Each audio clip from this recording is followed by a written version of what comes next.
Olá a todos e bem-vindos a mais uma sessão desta iniciativa de Pandemias e História na Era da Covid-19. Hoje irei regressar à Espanha para entrevistar de novo Fernando Girón Irueste, que é membro da Real Academia de Medicina e Cirurgia da Andaluzia Oriental e professor de História da Ciência. Depois de várias entrevistas sobre a peste negra na Idade Média e ter explorado um pouco o impacto da pneumónica de 1918, hoje irei conversar sobre uma outra doença que ainda hoje afeta milhões de pessoas por todo o mundo, a cólera. Mais precisamente a cólera de 1885 em Espanha. Hola, muchas gracias por estar aquí nuevamente para otra entrevista. ¿Qué tal en esta última semana las cosas por Granada? Ha mejorado. No estamos todavía libres de confinamiento, pero ha mejorado. Sí, vamos a Esperamos tener que, esperanza. esperamos que la semana que viene levanten un poco las medidas restrictivas. Sí, es de semana a semana que están decididos. Cada 15 días. 15 días también, 15 días, claro, sí. como Sí. en Portugal. Mm. Ha sido bien. Por aquí estamos un poco con más libertad. Sí, Tenemos que usar la sí, máscara. sí. Bien, no, ni todas las tiendas tienen permiso para abrir, pero Ajá, estamos intentando retomar la normalidad un poquito. sí. Vamos a ver. Bien, voy a empezar la entrevista. Hoy vamos a hablar entonces de la cólera de 1885 en España. Un tema muy diferente del último que hemos hablado de peste negra en Granada en el siglo XIV. Los virus y las bacterias son probablemente las dos causas principales de pandemia y muerte en el mundo. Ujú. Mis primeros entrevistados se centraron en la peste negra, que es causada por una bacteria, Yersinia pestis, Sí. y también he hablado recientemente sobre la neumónica del siglo XX. Otra pandemia mortal en la historia de la humanidad es la cólera, que existe hoy, que tiene su origen en una infección del intestino delgado, por algunas cepas también de una bacteria, Vibrio cholerae. De una manera simple puede explicar qué es el cólera y cuáles son sus síntomas. Sí. El cólera es una enfermedad infectocontagiosa que asienta fundamentalmente en el intestino, que está provocada por el Vibrio cholerae. Produce una diarrea generalizada que tiene unas deposiciones muy características, porque se denominan, por su apariencia, se denominan en agua de arroz. Y estas diarreas conducen en poco tiempo, Sí, a una deshidratación generalizada y la muerte del paciente. muy bien. Como dicen en la cuestión, existe ainda hoy en muchas partes del mundo. Existen zonas residuales de cólera, efectivamente. En el Sí, sí, sí. mundo oriental existe cólera, pero está más controlado que en ese tiempo, ¿no?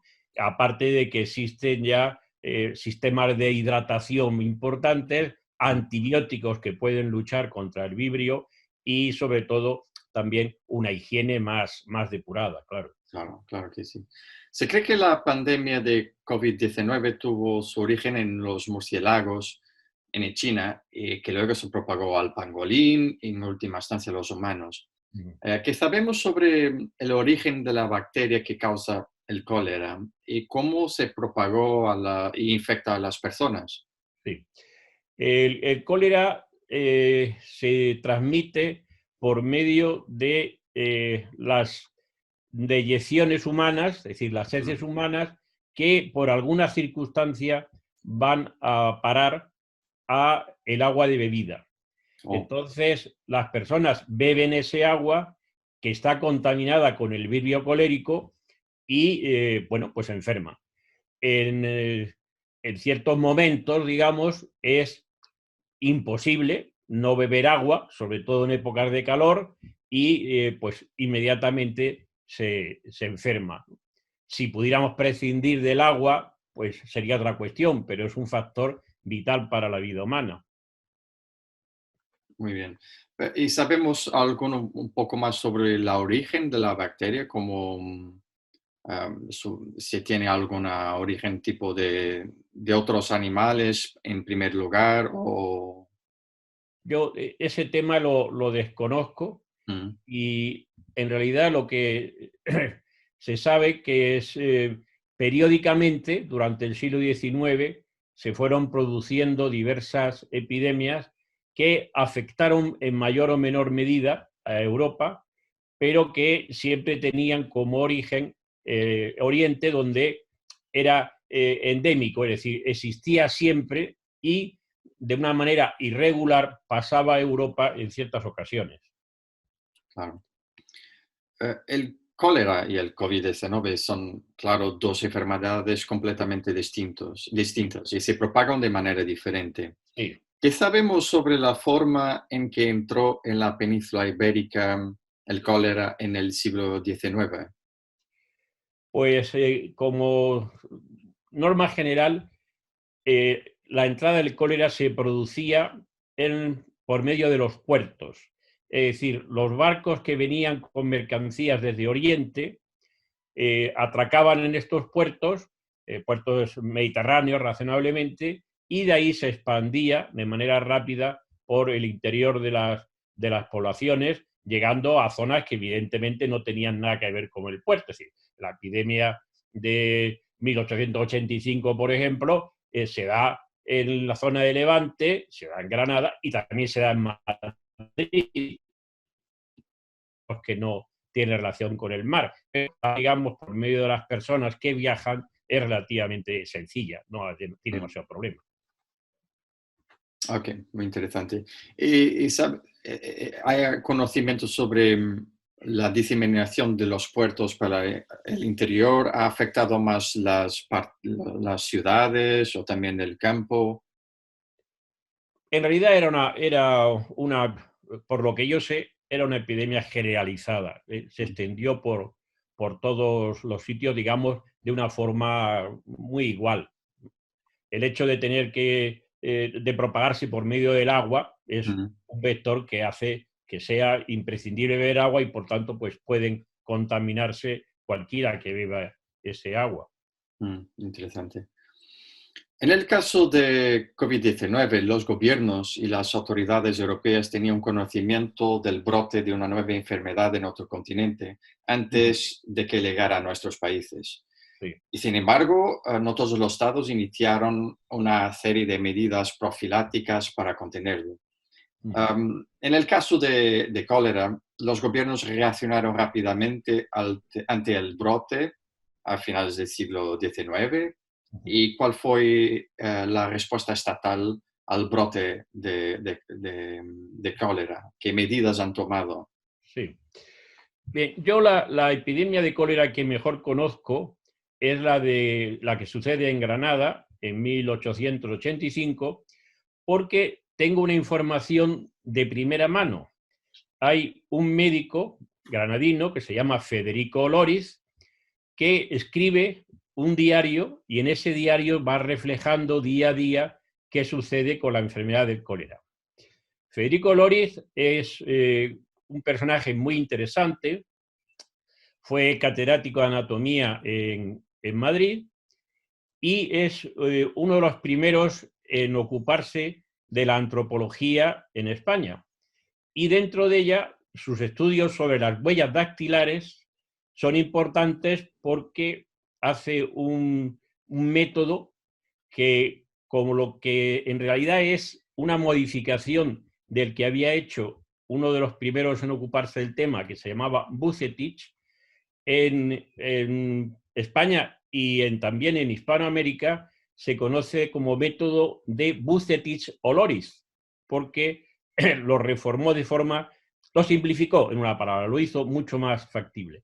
Y las policías actualmente siguen utilizando este método de identificación por las huellas dactilares. Pues bien, Federico Oloris, que como digo era granadino, viene en ese verano de 1885 a Granada porque tenía aquí su familia y pensaba pasar el verano con ellos en Granada. Se encuentra ante la epidemia y, bueno, lo reclutan, podríamos decir, para asistir enfermos. y va anotando en su diario lo que sucede. Es una mortandad muy importante y a pesar de que Robert Koch el descubridor del bacilo del cólera, había descubierto 3 años antes, había aislado el bacilo en Egipto, en Granada no se tenía noticia de este tema, como supongo que sucedía en muchas otras partes de Europa. Y seguían con los métodos tradicionales pensando que era un miasma que existía en la atmósfera y que al respirar los individuos pues se contagiaban. Entonces, en Granada continuaron durante cierto tiempo empleando medidas que habían usado contra la peste. Por ejemplo, fumigaciones y lo que era más doloroso para los pacientes y sus familias es que les quemaban todos los enseres, les quemaban los muebles, el colchón, etcétera, con lo cual se unía a la muerte de un familiar por cólera la pérdida económica que esto significaba. Pues una situación un poco bien difícil para las personas de ese periodo. Es muy diferente de la peste negra, que recomendaba agua de pozo, ¿no? Para vivir, pero ahora el problema podría estar en la agua. Pero, ¿y qué sabemos sobre el tratamiento?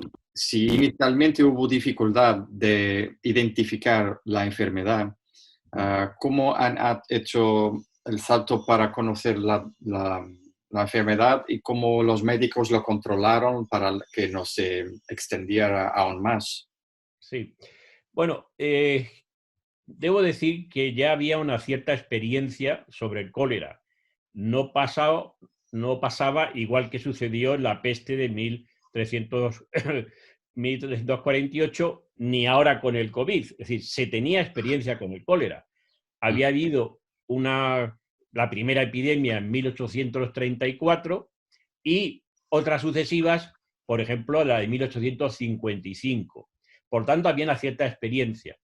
Y en Granada, que es lo que yo conozco mejor, se organizaron por parroquias y en cada parroquia había un médico encargado de visitar a los enfermos, acompañado de otra serie de personas que dictaminaban si ese paciente podía permanecer en el domicilio, que era lo más conveniente, o si por su situación económica o familiar era mejor trasladarlo a un lazareto donde allí lo trataban. Eso en principio. Y también arbitraban los medios económicos para que estos pacientes o familiares pudieran tener una alimentación adecuada, etcétera, etcétera. El tratamiento consistía fundamentalmente en mantener al paciente a dieta, es decir, no comía alimento sólido ninguno. Y lo que sí ingería agua en forma de infusiones de manzanilla, de tila, de malva, etc. Y sobre todo lo que era importante es que el paciente sudara, producir el sudor en el paciente por medio de botellas de agua caliente, ladrillos calentados previamente, etc. Y sé que en algunos casos se llegó a emplear el opio como una forma de relajar el intestino para que no hiciera estas deposiciones tan frecuentes. Se seguía utilizando la sangría. Sí. Se sangraba al paciente como también sucedía en la peste.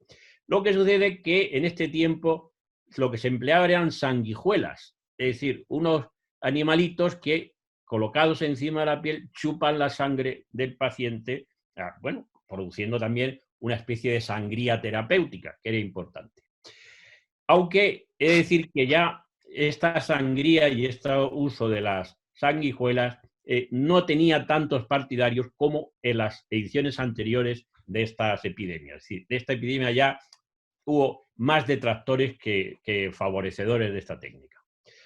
En 1885, lo más notable, a mi modo de ver, es que hay un médico español que se llama Jaime Ferrán y Clua, que descubre una vacuna, pero esta vacuna y la empieza a utilizar con los coléricos que hay en la parte de Valencia, en el mes de junio de ese año.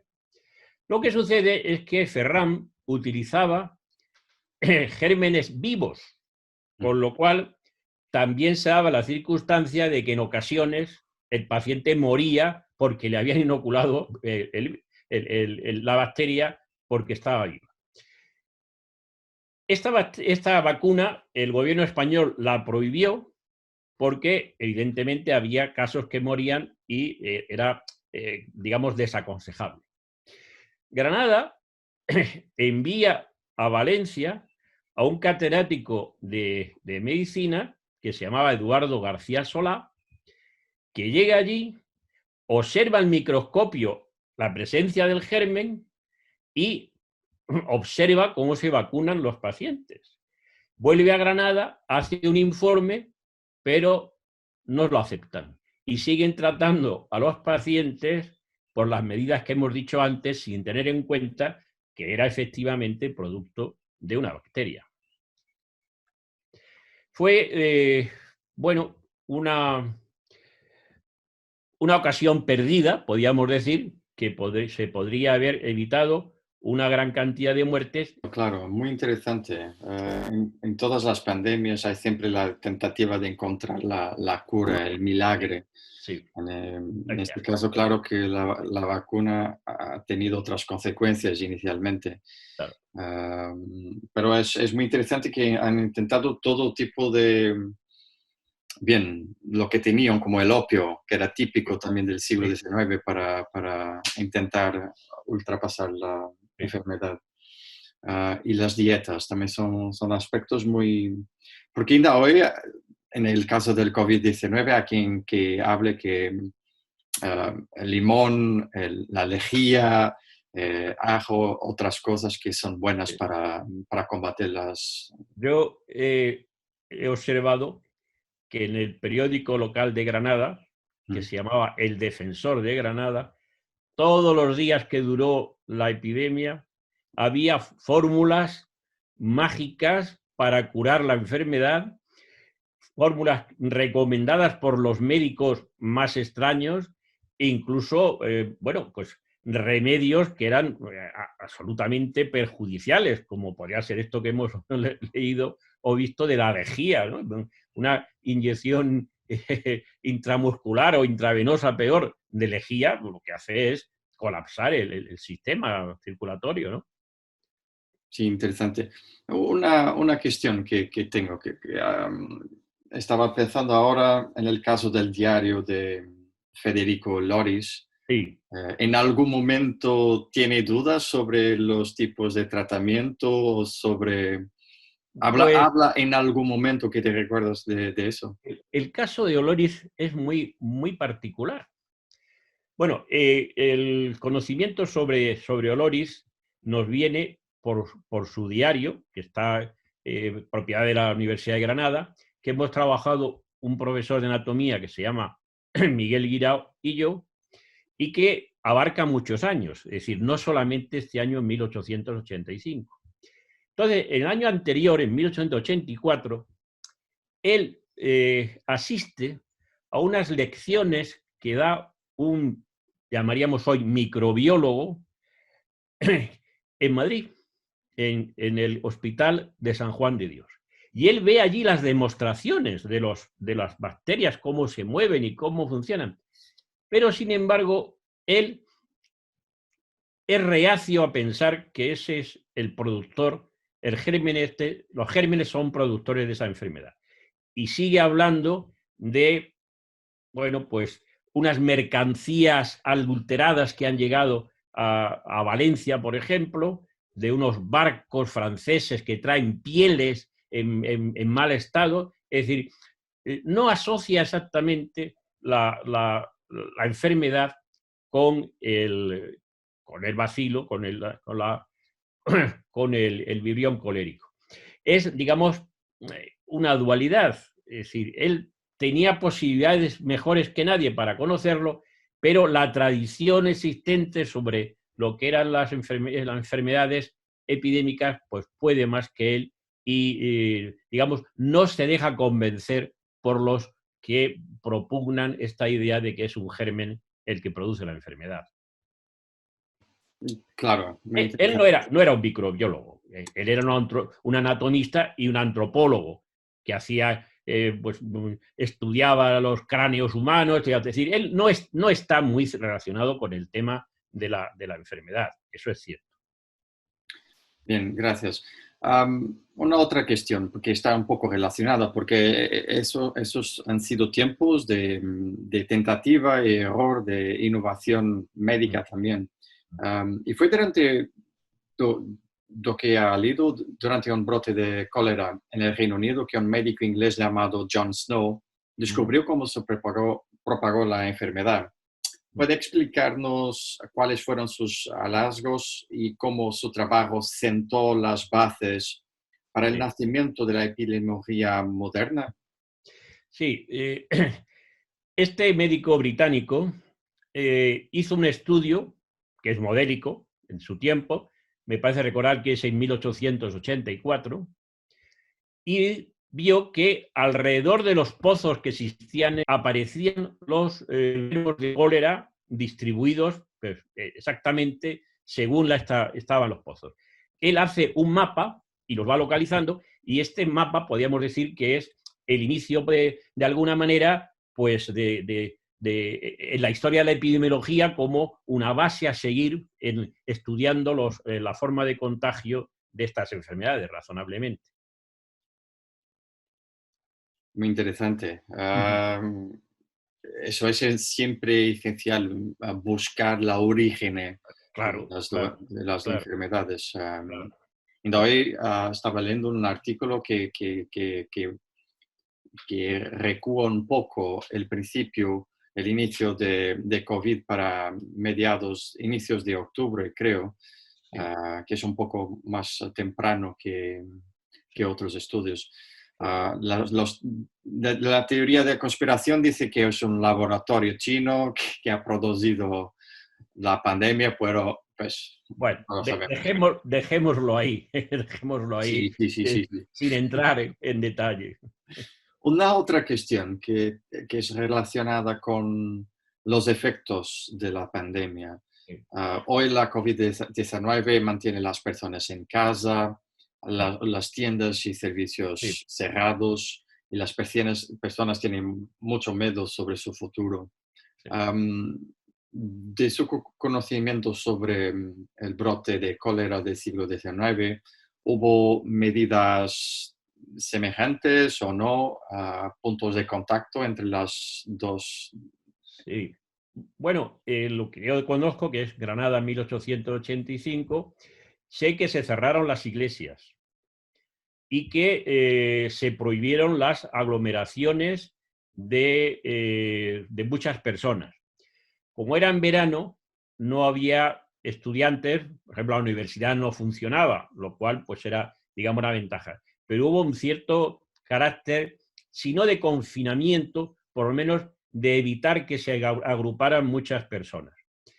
Lo que tiene en común, sin ninguna duda, el COVID-19 con el cólera es su gran mortalidad. En Granada, que era una población en ese tiempo que andaba alrededor de los 80.000 habitantes, murieron 5.000 personas, lo cual es una barbaridad. En un momento dado, la ciudad tiene que recurrir a los presos que hay en la cárcel para que lleven los cadáveres al cementerio, porque nadie se prestaba a hacerlo y no, los enfermos o los cadáveres estaban en las calles, es decir, sin recoger siquiera, ¿no? Dado esa magnitud, puesto que se producían una cantidad diaria de muertes muy importante. Si distribuimos esos 5.000 muertos que hubo entre los 3 o 4 meses que duró la epidemia, vemos que diariamente se producían muchas defunciones. En Granada fue muy grave esta epidemia porque tenía una distribución de aguas que era la misma, naturalmente empeorada con el paso del tiempo, que tenían los árabes nazaríes. Es decir, seguían siendo los mismos canales, estaban sujetos a circular descubiertas las acometidas de agua donde podían caer inmundicias, etc. Y eso hizo que enfermaran esta cantidad de personas. Hay una pequeña salvedad, y es que, como se sabía que esas aguas tenían ciertas posibilidades de estar, si no contaminadas, porque la palabra contaminación entonces no era de dominio general, sí que le caían porquerías, inmundicias, etc. Entonces, las clases pudientes no bebían ese agua, bebían agua que le traían de fuentes de alrededor de Granada unos, bueno, pues aguadores se llamaban, que iban con un borrico, unos cántaros, y traían el agua de la fuente y se la llevaban a la casa. ¿Esto qué significa? Significa que la mortalidad o la gran mortalidad sucede en las clases más pobres, que se veían obligadas a beber el agua de los pilares que salían, las fuentes, de los pozos que existían, de los aljibes. Madrid, en esa misma epidemia, que tenía 5 veces más habitantes, es decir, tendría 400.000 habitantes por lo menos, hay solo 3.000 muertos. ¿Por qué? Porque habían hecho una conducción de aguas unos años antes y el sistema permitía que no hubiera esa contaminación tan brutal de aguas residuales con las aguas de bebida. Y esa fue, digamos, una gran ventaja. Granada no era así y, por tanto, hubo esta mortalidad enorme. Muy interesante. Eso es una de las cosas más bien obvias, ¿no? La calidad del agua para las personas. Podría evitar miles o millones de enfermedades todos los años en países de África subsahariana y de otras Sí, partes de sin Asia, duda. solo con Sí, condiciones básicas de higiene y sí. salubridad. Bien, tenemos mucho que caminar para mejorar estas condiciones. Has hablado también de un aspecto muy interesante, que los precios para recoger los cadáveres, porque estaba leyendo también, no me recuerdo si ha sido hoy o ayer, todas las noticias todos los días son de COVID-19, entonces es difícil de identificar el día correcto, pero que algunos agentes funerarios están recordando Sí, sí, irse a la habitación a casa de las personas sí, sí. a hacer ese servicio porque tienen miedo que sea un infectado de Exactamente COVID. igual que en el cólera del siglo XIX. Sí, sí. Exactamente igual. Yo creo que no van a poner los presos portugueses a hacer eso, pero Sería muy problemático hoy. sería muy Muy problemático. problemático, sí. Con tanta mortandad, con tantos problemas que hubo, que sabemos sobre las consecuencias económicas y sociales del brote de cólera Sí. de 1885. Yo no dispongo de una información sobre las consecuencias económicas, que sin duda tuvo que haberlas, ¿no? Pero tengo que decir que murieron muchos médicos en el curso de la epidemia, conozco, incluso tengo recogidos sus nombres, y murió el arzobispo. El arzobispo de Granada muere en esta epidemia de cólera, lo cual significa que, bueno, pues que fue una cosa muy, muy tremenda. He de decir que el propio Loris, que hemos hablado de él, enfermó del cólera y enfermó su mujer, que vivía con él. Él atendía enfermos, no tomaría las precauciones debidas, llega a su casa y tal, su mujer se contagia y la suerte fue que, bueno, no murieron ninguno de los dos porque fue una forma atenuada quizá de cólera, pero estuvieron enfermos durante 15 o 20 días, los mismos días que no pudo asistir a los enfermos, tal y como sucede con los sanitarios hoy con el COVID-19, que se tienen que dar de baja porque enferman ellos y por tanto no pueden asistir a los pacientes. Hay, como siempre, es decir, decimos que la historia se repite y efectivamente la historia se repite cuando las condiciones no son las adecuadas. Oloris no toma precauciones, los sanitarios del COVID-19 no tienen los medios suficientes, se contagian y enferman. Claro.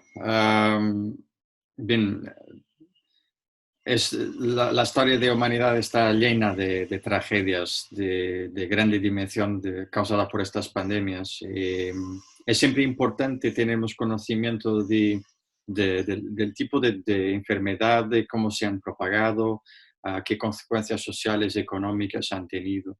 Y esta ha sido más una oportunidad para nosotros aprendermos un poco más. Una última cuestión. Esto ha sido uno de los últimos brotes de cólera de Yo creo 1885. que fue el último. El Tengo la impresión de que en España, por lo de menos, España, fue claro. en España el último brote. En Oriente, posiblemente en la India o en China y tal, seguramente hubo posteriores. Pero Sí, sí, sí, sí. en España creo que el último fue el del 85. Bien, muchas gracias. Yo creo que lo esencial de esta entrevista yo lo tengo ahora. Ha sido muy interesante conversar con usted en este es la segunda. Me ha gustado muchísimo de las dos. Yo espero que las personas en casa también que puedan disfrutar un poco y aprender también un poquito más. Um, ¿Algún mensaje final de esperanza para los tiempos que vivimos? Bueno, aunque sea a riesgo de repetirme lo que dije en la anterior, si nuestros antepasados pudieron superar las epidemias con unos medios menores que los nuestros, nosotros tenemos la obligación de superarlos, puesto que tenemos mejores organizaciones y mejores medios. La humanidad no debe desaparecer por estas epidemias. Debe de, bueno, combatirlas, prevenirlas, etcétera, pero, por supuesto, no sucumbir a ellas. Sí, muy bien. Muchas gracias uma vez mais.